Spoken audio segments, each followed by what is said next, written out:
Alam mo, bossing, nalungkot ako dahil nalaman ko ang totoo. Pero sa kabilang banda, natuwa rin ako.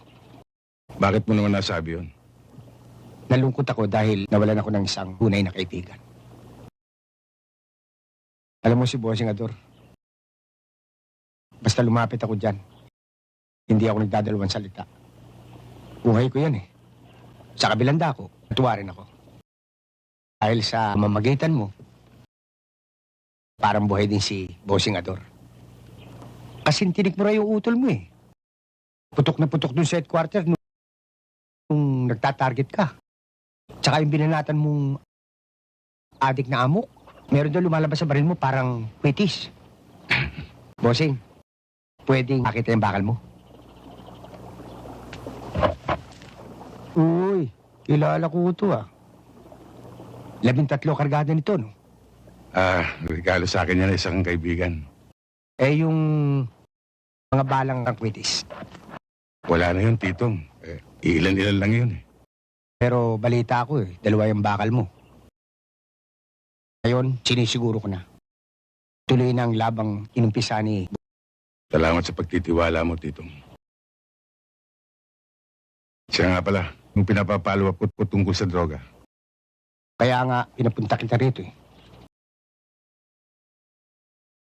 Dahil nakasagap ako ng balita doon sa mga koneksyon ko na may isang tao na nagyayabang na siya raw nagpatumbak kay Bossing Ador. Nakakapanginig ng laman eh. Sino raw yung taong yan? Nonong Noo. Tirador daw ng mga pulis.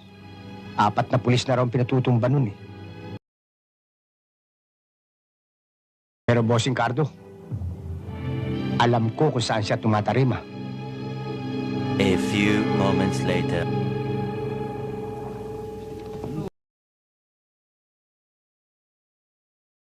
Ikaw ba si Nonong Noo? Oo. Bakit? Maaari ba kitang makausap ng sarilinan? Lenny, Marlene, muna kayo sa bar. Marahil kilala mo na kung sino ko. Oo. Ikaw yung kakambal ng pulis na tinumba ko. Matinig pa naman sana ang utol mo. Kaya lang, taga-salo lang pala ng bala. Isipin mo, 22 tingga ang kinain ng kanyang katawan. Hindi ba, George? Oo, Nonong. Ikaw pa.